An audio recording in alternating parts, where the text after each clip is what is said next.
آقا علیہ السلام نے پتہ کیا فرمایا؟ من زار قبری وجبت لہو شفاعتی، جس نے میرے روضے کی زیارت کی اس پر میری شفاعت واجب ہو گئی۔ اب یہاں تین باتیں سمجھنی ہیں۔ انعام کتنا بڑا ہے؟ شفاعت واجب ہے، قیامت کے دن شفاعت ہوگی تو پھر تو بیڑا پار ہو جائے گا نا۔ مگر اور گہری بات سنو، علماء کہتے ہیں شفاعت ہوگی کس کی؟ یاد رکھیے گا، کسی غیر مسلم کی شفاعت نہیں ہوگی۔ جو ایمان لے کر دنیا سے جائے گا، ایمان والا مرے گا، اس کی شفاعت ہوگی۔ ہم میں سے کس کو پتا ہم ایمان والے مریں گے کہ نہیں؟ ہم تو دعا کرتے ہیں نا، دعا ہی کرنی چاہیے اللہ ایمان سلامت رکھی ہو۔ مگر یہاں نبی پاک نے کیا فرمایا؟ وجبت لہو شفاعتی، واجب ہو گئی اس پر میری شفاعت۔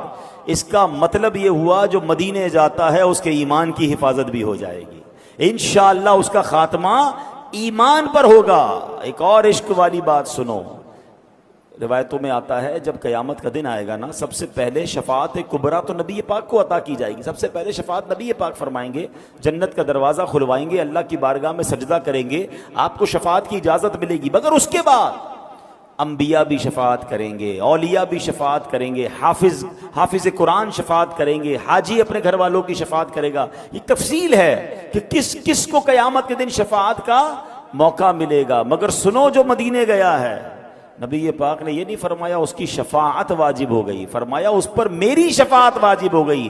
وجبت لہو شفاعتی، میری شفاعت واجب ہو گئی۔ تو اے مدینے کے زائر، تجھے مبارک ہو، قیامت کے دن صرف شفاعت نہیں ہوگی بلکہ شفاعت خود رسول پاک علیہ السلام فرمائیں گے۔ پھر بندہ کیوں نہ مدینے جانے کو ترسے؟ خدا کی قسم ایسا شہر نہیں ہے دنیا میں کوئی اور۔ ہاں، دنیا میں آپ نے کئی ملک دیکھے ہوں گے، کئی شہر دیکھے ہوں گے، ایک دو بار دیکھنے کے بعد آپ کہتے ہیں یار 2 بار دیکھ لیا، اب کہیں اور چلتے ہیں۔ کتنی بار ایک جگہ جائیں گے؟ مگر مدینہ وہ ہے 1000 بار دیکھ لیں جی بھرتا نہیں ہے۔